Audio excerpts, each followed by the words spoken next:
Hello student, আজকে আমরা class 12-এর আর একটা নতুন টপিক শুরু করব, কেমিক্যাল কাইনেটিক্স। তো কেমিক্যাল কাইনেটিক্স পড়ার আগে আমরা 11-এ কিছু ফিজিক্যাল কেমিস্ট্রির চ্যাপ্টার পড়েছিলাম, ক্লাস 12-এও আমরা দু একটা ফিজিক্যাল কেমিস্ট্রির চ্যাপ্টার পড়েছি। আজকে নতুন ফিজিক্যাল কেমিস্ট্রির চ্যাপ্টার কেমিক্যাল কাইনেটিক্স। এই কেমিক্যাল কাইনেটিক্স পড়ার আগে আমাদেরকে জানতে হবে যে কেমিক্যাল রিয়াকশান কখন হয়, কিভাবে হয়, কেন হয়। তো এই সমস্ত জিনিসগুলো আমরা ফিজিক্যাল কেমিস্ট্রি দ্বারা ব্যাখ্যা করতে পারি। ধরো তুমি দুটো বিক্রিয়ক পদার্থ ল্যাবরেটরিতে গেছো, দুটো বিক্রিয়ক পদার্থ নিয়েছো এ আর বি। এই এ আর বিকে তুমি মিশিয়েছো। কী করেছো? এ বিকে মিশিয়ে দিয়েছো একটা টেস্ট টিউবে। তো যখনই দুটো পদার্থকে তুমি মিশিয়ে দিয়েছো তখন তারা বিক্রিয়া করবে কি করবে না সেটা আমরা দেখে বলতে পারবো না।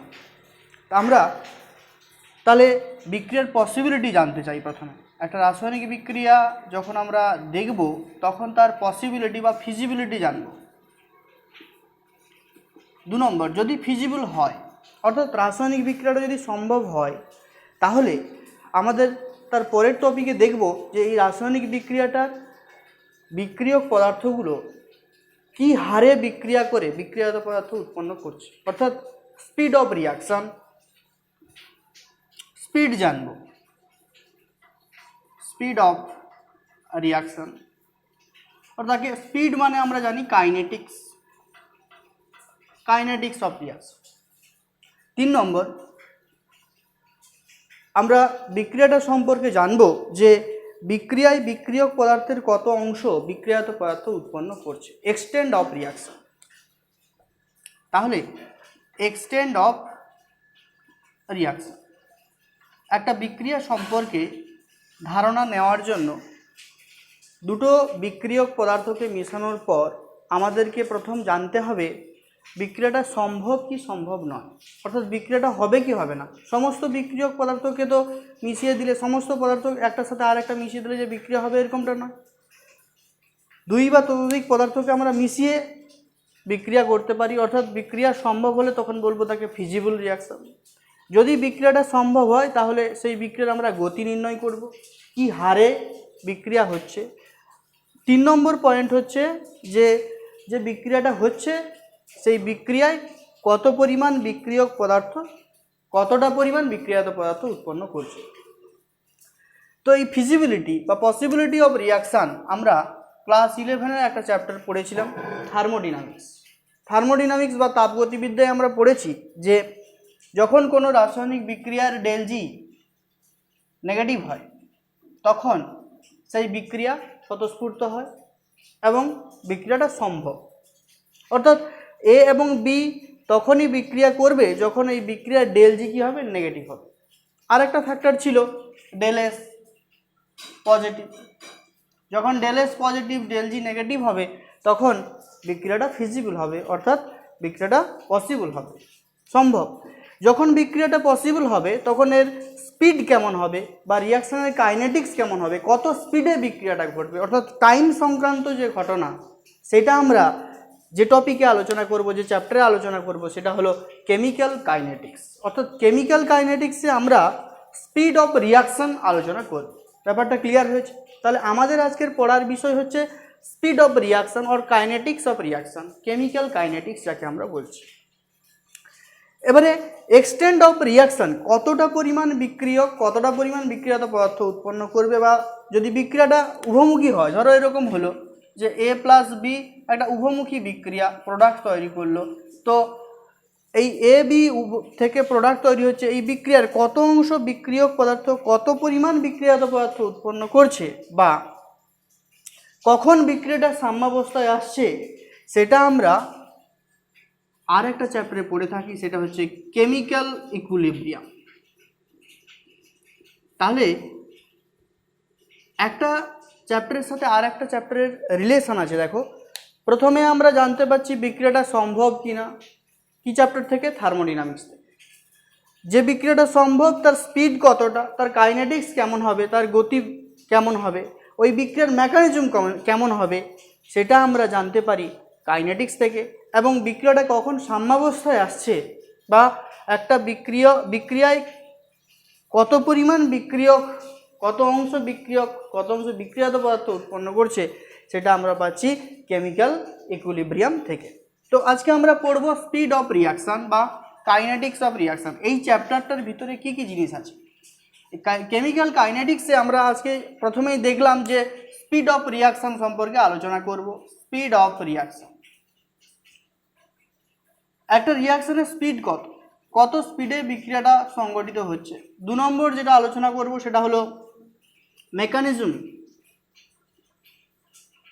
মেকানিজম অফ রিয়াকশন, অর্থাৎ একটা রিয়াকশন কি ক্রিয়া কৌশলের মধ্যে ঘটছে।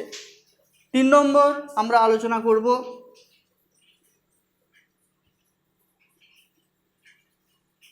রিয়াকশনের ফ্যাক্টর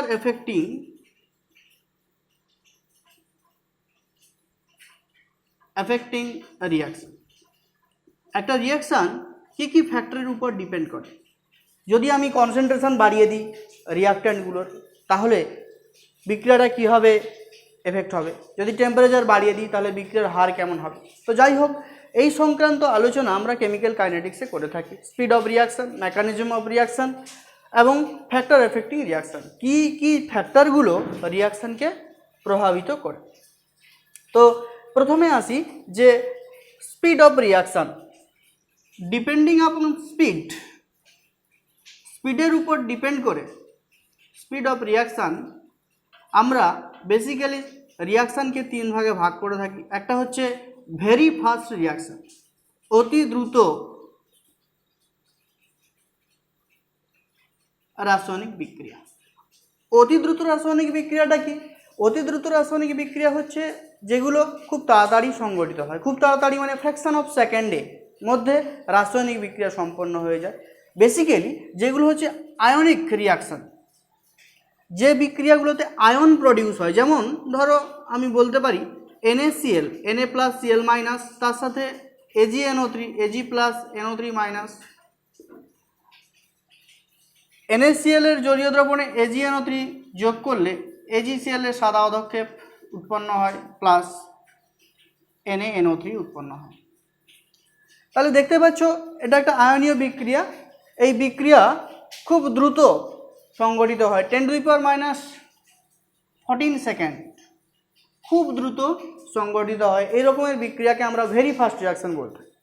তোমরা কোনোদিন ফিজিক্যাল কেমিস্ট্রির ল্যাবরেটরিতে যদি দেখো যে ট্রাইটেশন হচ্ছে, acid base titration in presence of phenolphthalein, তাহলে দেখতে পাবো যে ট্রাইটেশন করার সময় নিউট্রালাইজেশন পয়েন্টে 1 ড্রপ অ্যাসিড বা ক্ষার যোগ করলে কি হয়, ফিনলেপথলিনের বর্ণ সঙ্গে সঙ্গেই চেঞ্জ হয়ে যায়, একদম ফ্র্যাকশন অফ সেকেন্ডে চেঞ্জ হয়ে যায়।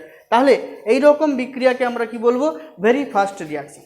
এই ভেরি ফাস্ট রিয়াকশানের রেট অফ রিয়াকশান অর্থাৎ স্পিড আমরা ডিটারমাইন করতে পারি না, কারণ বুঝতেই পারছো 10⁻⁻14 সেকেন্ড। 2 নম্বর ভেরি স্লো রিয়াকশান, অতি মন্থর। ভেরি স্লো রিয়াকশান সেগুলো যেগুলোর জন্য মাসের পর মাস, বছর পর্যন্ত বিক্রিয়া হতে সময় লাগে, সেই সমস্ত রিয়াকশানগুলোকে ভেরি স্লো রিয়াকশান বলা হয়। যেমন লোহার উপরে মরিচে পড়া, রাস্টিং অফ আয়রন।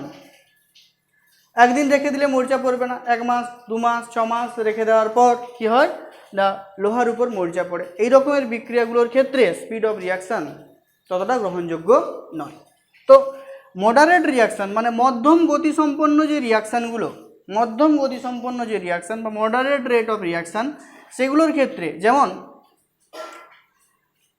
তোমার এস্টারের আর্দ্র বিশ্লেষণ CH3COO C2H5, এটা একটা এস্টার। এই এস্টারকে যদি আমরা আর্দ্র বিশ্লেষণ করি তাহলে উৎপন্ন হবে অ্যাসিড এবং অ্যালকোহল। এই অ্যাসিড এবং অ্যালকোহল যে উৎপন্ন হচ্ছে এর জন্য খুব দ্রুত বিক্রিয়াও নয়, এটা খুব ধীর গতিসম্পন্ন বিক্রিয়াও নয়, এগুলো হচ্ছে মধ্যম গতিসম্পন্ন বিক্রিয়া। এই মধ্যম গতিসম্পন্ন বিক্রিয়ার আমরা কাইনেটিক্স আলোচনা করতে পারি। তো দেখো এই গেল স্পিড অফ রিয়াকশানের উপর ডিপেন্ড করে আমরা রিয়াকশানকে 3 ভাগে ভাগ করছি, স্লো, ভেরি ফাস্ট এবং মধ্যম গতিসম্পন্ন, মডারেট রেট অফ রিয়াকশান। এখন দেখো এই রেট অফ রিয়াকশান বা বিক্রিয়ার গতি কত রকমের। বিক্রিয়ার গতিটা কি? বিক্রিয়ার গতি বলতে কি বোঝায়? বিক্রিয়ার গতি বা রেট অফ রিয়াকশন বলতে বোঝায়, দেখো একটা বিক্রিয়া যদি আমি দেখি, এ থেকে আমার বি তৈরি হলো, আমি ধরলাম একটা রাসায়নিক বিক্রিয়া এ থেকে বি তৈরি হচ্ছে, তাহলে এ থেকে বি তৈরি হচ্ছে মানে এখানে বিক্রিয়ক হচ্ছে এ এবং বি হচ্ছে বিক্রিয়াজাত পদার্থ। যত সময় যাবে, যদি সেটা উভমুখী হয় সেটা তার কথা বাদ দাও, আমি একমুখী ধরছি, যত সময় যাবে তত এ এর গাঢ়ত্ব আস্তে আস্তে কী হবে? কমতে থাকবে। বি এর গাঢ়ত্ব আস্তে আস্তে কী হতে থাকবে? বাড়তে থাকবে। তার মানে সময়ের সাপেক্ষে এ এর গাঢ়ত্ব আস্তে আস্তে কমবে এবং বি এর গাঢ়ত্ব আস্তে আস্তে বাড়বে। তাহলে রেট অফ রিয়াকশান বা বিক্রিয়ার বেগ বলতে বোঝাচ্ছে যে প্রতি একক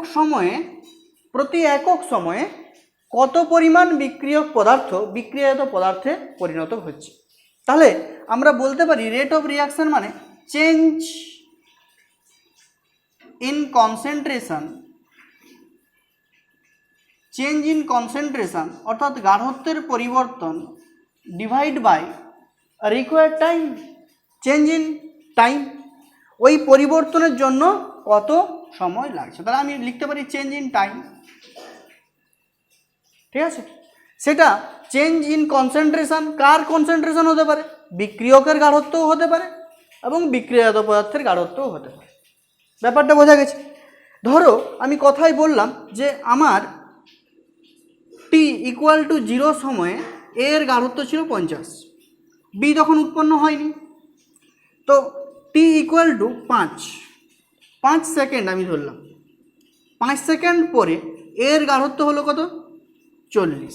আস্তে আস্তে কী হবে? এর গাঢ়ত্ব কমবে এবং বি এর গাঢ়ত্ব কত হয়েছে? 10।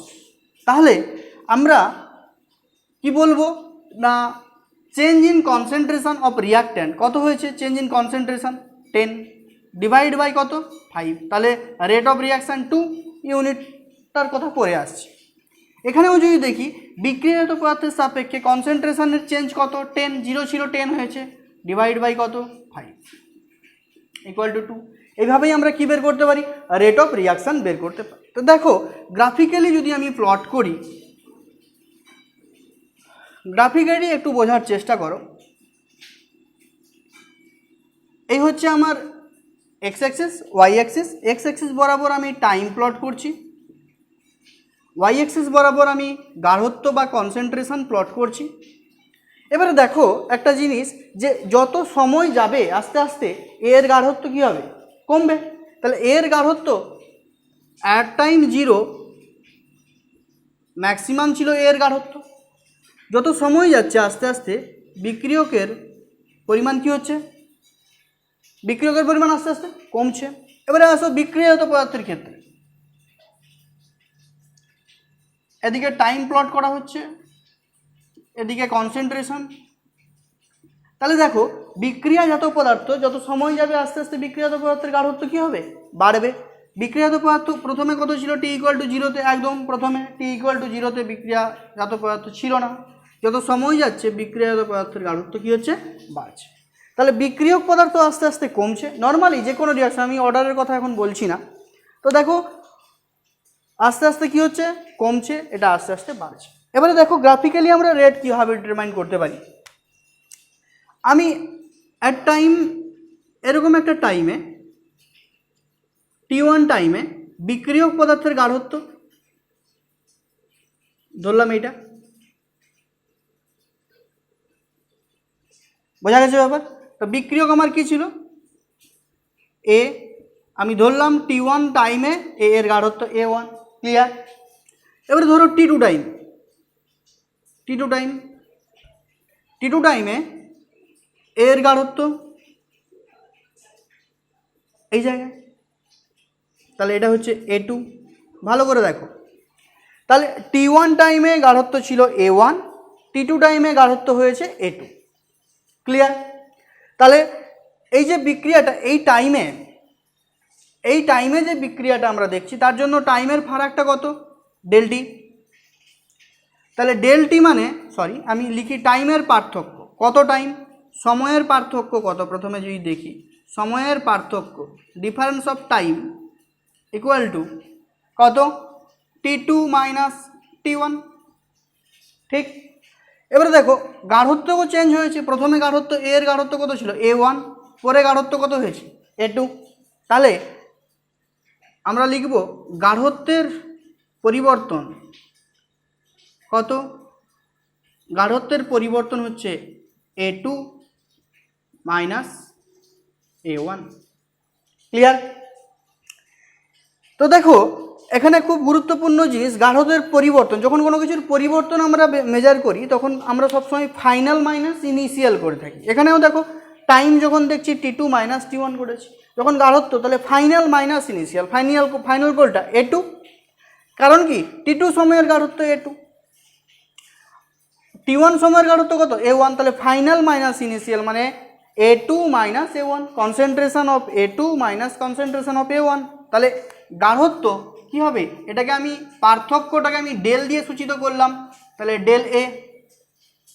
এটাকে আমরা অবশ্যই নেগেটিভ বলবো, তার কারণ কি, A2 মাইনাস A1, A1টা ছোটো, A2টা ছোটো, A1টা বড়। তাহলে এই গাঢ়ত্ব পরিবর্তনের জন্য প্রয়োজনীয় সময় কত, T2 মাইনাস T1, যাকে আমরা ডেল টি বলছি। তাহলে রেট অফ রিয়াকশান কি, change in concentration divide by required time. তাহলে চেঞ্জ ইন কনসেন্ট্রেশন মানে দাঁড়ালো কত, তাহলে রেট ইকুয়াল টু, রেটকে আমরা কি দিয়ে নোটেট করি, আর দিয়ে নোটেট করি, R equal to minus del A divide by del T. Clear হয়েছে ব্যাপার? উইথ রেসপেক্ট টু রিয়াক্ট্যান্ট, যখন আমি রিয়াক্ট্যান্টের সাপেক্ষে করছি তখন বিক্রিয়ার হার, তার সামনে কি বসছে, মাইনাস সাইন বসছে। তার কারণ কি না, তার কারণ যত সময় যাচ্ছে বিক্রিয়ক পদার্থের গাঢ়ত্ব আস্তে আস্তে কমছে। যেহেতু বিক্রিয়ক পদার্থের গাঢ়ত্বের পরিবর্তন মেজার করছি, পরিবর্তন মানে ফাইনাল মাইনাস ইনিশিয়াল, যেহেতু ফাইনাল মাইনাস ইনিশিয়াল তাই এখানে একটা নেগেটিভ সাইন আসছে, কারণ ফাইনালটার গাঢ়ত্ব আস্তে আস্তে কম। এবারে আসি উইথ রেসপেক্ট টু প্রোডাক্ট, প্রোডাক্টের সাপেক্ষে আস্তে আস্তে বাড়ছে প্রোডাক্ট। আমি ধরলাম T1 টাইমের গাঢ়ত্ব হচ্ছে this, at time T1, at time T2 concentration is this,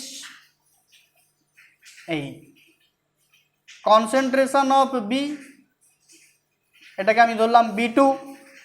যখন T1 তখন কনসেন্ট্রেশন কত ছিল, আমি ধরলাম B1। তাহলে আমি বলতে পারি এখানে দেখো যে চেঞ্জ ইন কনসেন্ট্রেশন, T1 থেকে যখন T2তে গেলাম তখন কনসেন্ট্রেশনের চেঞ্জ কত হলো, B2 minus B1, that is equal to del B. এখানে কিন্তু আমার নেগেটিভ সাইন নেই, কারণ কি, বড় মাইনাস ছোট। এবারে দেখো তাহলে del B divide by del T, এটাই হচ্ছে আমার rate of reaction in presence of with respect to product. তাহলে rate of reaction with respect to reactant equal to R equal to minus del A by del T equal to del B by del T। এই হচ্ছে আমার rate of reaction.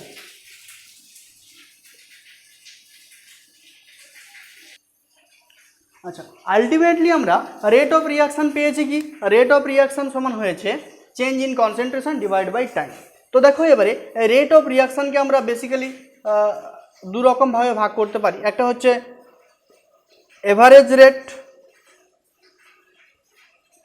Rate গড় বিক্রিয়া হার বা average rate, আর একটা হচ্ছে instantaneous rate, তাৎক্ষণিক বিক্রিয়া হার। তাহলে দু রকমের বিক্রিয়া হার আছে, একটা হচ্ছে তাৎক্ষণিক আর একটা হচ্ছে এভারেজ। আমরা এর আগে যে বিক্রিয়ার হারটা পড়লাম সেটা actually average rate of reaction. তো দেখো এভারেজ রেট অফ রিয়াকশান এবং ইনস্ট্যান্টেনিয়াস রেট অফ রিয়াকশান বোঝার জন্য আমি ধরো এরকম বলতে পারি যে একজন বোলার বল করছে, ধরো প্রথম ওভারে সে 5 রান দিল, দ্বিতীয় ওভারে সে 4 রান দিল, তৃতীয় ওভারে সে কোনো রান দেয়নি, 4 নম্বর ওভারে সে 3 রান। ঠিক আছে, তো তাহলে এভারেজ রান কত পার ওভার পিছু যদি আমরা দেখি, তাহলে এখানে হচ্ছে টোটাল রান 12 আউট অফ কত ওভারে, 1 2 3 4 4, তাহলে মোট 4 ওভারে সে 12 রান দিয়েছে। তাহলে এভারেজ রান কত? এভারেজ হচ্ছে 12 ডিভাইড বাই 4 ইকুয়াল টু 3। তাহলে এভারেজ সে রান দিয়েছে প্রতি ওভারে 3, কিন্তু যদি আমরা দেখি প্রথম ওভারে কত দিয়েছে সে 5 রান, দ্বিতীয় ওভারে কত দিয়েছে 4। তাহলে এই এভারেজ রেটের সাথে একটা ফিক্সড ওভারে কিন্তু রান ম্যাচ করছে না। এটা হচ্ছে তার এভারেজ কত রান দিয়েছে, এটা কিন্তু প্রত্যেকটা ওভারে কত রান দিয়েছে। ঠিক একই রকমভাবে আমরা এভারেজ রেট এবং ইনস্ট্যান্টেনিয়াস রেট অফ রিয়াকশান দেখব। কীরকম? এভারেজ রেট অফ রিয়াকশান বলতে বোঝাচ্ছে যে একটা ব্রড টাইমে, একটা নির্দিষ্ট টাইমে, ধরো এরকম আছে, এটা হচ্ছে তোমার 0 মিনিট থেকে 10 মিনিটের মধ্যে। তো এই রেঞ্জের মধ্যে যখন বিক্রিয়ার হার আমরা মেজার করছি তখন সেটা হচ্ছে এভারেজ রেট। যখন অ্যাট পার্টিকুলার টাইম, একটা ফিক্সড টাইমের কথা বলছি, একটা নির্দিষ্ট টাইমের কথা বলছি, সেই নির্দিষ্ট টাইমে বিক্রিয়ার হারকে আমরা কি বলছি? Instantaneous rate of reaction. তো আমরা একটু আগে যে রেট অফ রিয়াকশন পড়েছিলাম যে concentration, change in concentration, that is del X বা del of A divide by del of T, এটাই হচ্ছে এভারেজ রেট অফ রিয়াকশন। কিন্তু যদি এই ডেল এ বাই ডেল টিকে যদি আমরা খুব ক্ষুদ্র সময়ের জন্য ধরি, খুব ক্ষুদ্র সময়ের জন্য ধরি, অর্থাৎ এরকম যদি বলি যে লিমিট টি টেন্স টু 0, খুব ক্ষুদ্র সময়ের জন্য, তাহলে এই ডেল এ বাই ডেল টিকে আমরা লিখতে পারি D A by D T. এই ডিএ বাই ডিটি দিয়ে আমরা ইনস্ট্যান্টেনিয়াস রেটকে কী করে থাকি? সূচিত করে থাকি। ব্যাপার বোঝা গেছে? তাহলে ইনস্ট্যান্টেনিয়াস রেট অফ রিয়াকশান মানে হচ্ছে খুব ক্ষুদ্র সময়ের জন্য অ্যাট পার্টিকুলার টাইমে রেট অফ রিয়াকশান কত। ধরো আমি একটা রাসায়নিক বিক্রিয়ার বললাম যে 5তম সেকেন্ডে বা 10তম সেকেন্ডে কত রেট অফ রিয়াকশান, সেটা মেজার করার জন্য আমরা ইনস্ট্যান্টেনিয়াস রেট অফ রিয়াকশান পড়ব। তো ইনস্ট্যান্টেনিয়াস রেট অফ রিয়াকশানকে আমরা গ্রাফিক্যালি মেজার করতে পারি কীরকমভাবে? দেখো, ধরো এরকম আছে একটা রাসায়নিক বিক্রিয়া, আমি একটু আগেই দেখিয়েছিলাম এভারেজ রেটের ক্ষেত্রে। এদিকে যদি আমি টাইম প্লট করি, এদিকে যদি আমি কনসেন্ট্রেশন প্লট করি, তাহলে বিক্রিয়কের ক্ষেত্রে যদি আমি দেখি, বিক্রিয়ক আস্তে আস্তে কী হচ্ছে? গাঢ়ত্ব কমছে। ধরো ঠিক এইরকম টাইমে, অ্যাট টাইম একটা ফিক্সড টাইম আমি বললাম, এই টাইমে বিক্রিয়ার ইনস্ট্যান্টেনিয়াস রেট কত? তাহলে আমার বিক্রিয়কের গাঢ়ত্ব কত? এইটা বিক্রিয়কের গাঢ়ত্ব তো কমছে, তাহলে এই টাইমে কত বিক্রিয়কের গাঢ়ত্ব? এটা। তাহলে এর স্পর্শক নিলাম, কি নিব? ট্যানজেন্ট। ট্যানজেন্ট নিয়ে আমরা কি করব?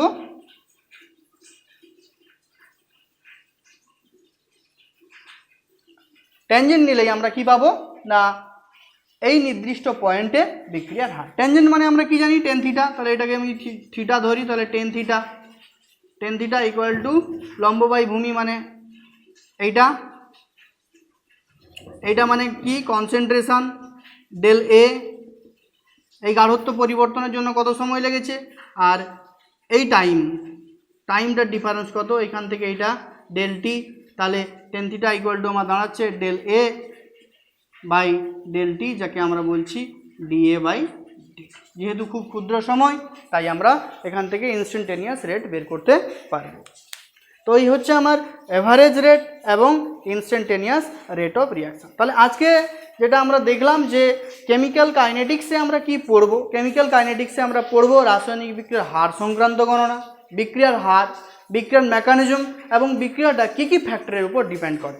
তো আজকে আমরা প্রথমে দেখলাম বিক্রিয়ার হার। বিক্রিয়ার হারের প্রথম যে ইকুয়েশন, বিক্রিয়ার হার বা বিক্রিয়ার রেট অফ রিয়াকশান বলতে বোঝায় change in concentration divide by time. সেটা হতে পারে বিক্রিয়কের সাপেক্ষে, হতে পারে বিক্রিয়াত পদার্থের সাপেক্ষে। যদি বিক্রিয়কের সাপেক্ষে হয় তাহলে একটা মাইনাস সাইন আসছে, কারণ final minus initial equal to negative আসছে। কিন্তু বিক্রিয়াত পদার্থের সাপেক্ষে হলে সেটা পজিটিভ আসবে। এরপরে দেখলাম ইনস্ট্যান্টেনিয়াস রেট এবং রেট অফ রিয়াকশান, এভারেজ রেটের মধ্যে ডিফারেন্সটা কি? ইনস্ট্যান্টেনিয়াস রেট অফ রিয়াকশান বলতে বোঝায় একটা পার্টিকুলার টাইমের ক্ষেত্রে রিয়াকশানের রেট কেমন। এভারেজ বলতে একটা টাইম গ্যাপের মধ্যে, সময়ের অবকাশে বিক্রিয়ার হার কত, সেটা বোঝানোর জন্য আমরা কি করলাম?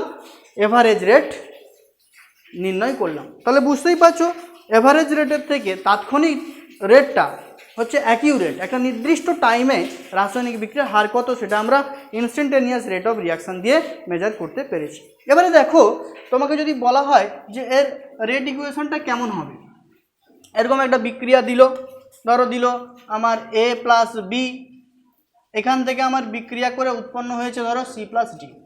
এই রাসায়নিক বিক্রিয়াটা কী কী বিক্রিয়ক এবং কী কী বিক্রিয়াজাত পদার্থ আছে তোমরা দেখেই বুঝতে পারছো। একটা A আছে, একটা B আছে, একটা বিক্রিয়াজাত পদার্থ C এবং D হয়েছে, ঠিক আছে। তাহলে যত সময় যাচ্ছে A এর গাঢ়ত্ব আস্তে আস্তে কী হচ্ছে, কমছে, যত সময় যাচ্ছে B এর গাঢ়ত্ব আস্তে আস্তে কমছে, C এবং D এর গাঢ়ত্ব আস্তে আস্তে বাড়ছে। তাহলে রেট অফ রিয়াকশান আর যদি আমি এভারেজ বলি, তাহলে আর এভারেজ মানে গড় বিক্রিয়ার হার equal to minus del A by del D, ঠিক, সমান minus del B by del D equal to minus del C, sorry minus হবে না কারণ এটা বিক্রিয়াজাত পদার্থ, আস্তে আস্তে কী হচ্ছে বিক্রিয়াজাত পদার্থের গাঢ়ত্ব বাড়ছে, মানে del C by del T equal to del D divide by del D. বোঝা গেছে? তাহলে যখন এভারেজ বলছি তখন এইটা, যখন যদি আমি ইনস্ট্যান্টেনিয়াস বলি আর ইনস্ট্যান্টেনিয়াস, তাহলে হবে মাইনাস ডেলের জায়গায় কী আসবে, যেহেতু del T tends to zero, তাহলে আমরা বলবো ডিএ বাই ডিটি সমান মাইনাস ডিবি বাই ডিটি সমান DC by DT equal to DD by DT. ব্যাপার ক্লিয়ার হয়েছে? এবারে ধরো যদি কোনো রাসায়নিক বিক্রিয়ায় বিক্রিয়ক থেকে যায়, সরি বিক্রিয়ক বলছি, বিক্রিয়ক বা বিক্রিয়াজাত পদার্থের সহগ থেকে যায়, সেক্ষেত্রে কী রকম হবে? তো হ্যাঁ, একটা কথা আবার বলে রাখি যে আমরা দেখতে পাচ্ছি বিক্রিয়ার হার এভারেজটা যদি আমি ধরি বা যে কোনো একটা ধরি, তাহলে মাইনাস ডিএ বাই ডিটি এটা হচ্ছে বিক্রিয়ার হার, বা আমরা বলতে পারি মাইনাস ডিবি বাই ডিটি, বা আমরা বলতে পারি ডিসি বাই ডিটি, বা বলতে পারি D D by D T, del D by del T. তাহলে del A by del T বলতে বোঝাচ্ছে কি না, ডেল টি টাইমে এ এর গাঢ়ত্বের পরিবর্তন কত তার অনুপাত। বি এর সাপেক্ষেও ঠিক সেইভাবে, সি এর সাপেক্ষেও ঠিক সেইভাবে, ডি এর সাপেক্ষেও ঠিক সেইভাবে আমরা বলতে পারি। এখানে আর একটা জিনিস, যে যখন আমি del A by del T বলছি, এটা যেমন বিক্রিয়ার হারকে বোঝাচ্ছে, অনুরূপভাবে আর একটা জিনিসকে বোঝাচ্ছে, সেটা হচ্ছে এ এর গাঢ়ত্বের পরিবর্তন, প্রতি একক সময়ে এ এর গাঢ়ত্বের পরিবর্তন কত। তাহলে এটা এক্ষেত্রে বিক্রিয়ার হার, এবং এক্ষেত্রে আমি বলতে পারি প্রতি একক সময়ে এ এর গাঢ়ত্বের পরিবর্তন কত। তো এ সম্পর্কে আমরা পরের দিন আর একটা ভিডিওতে আলোচনা করব।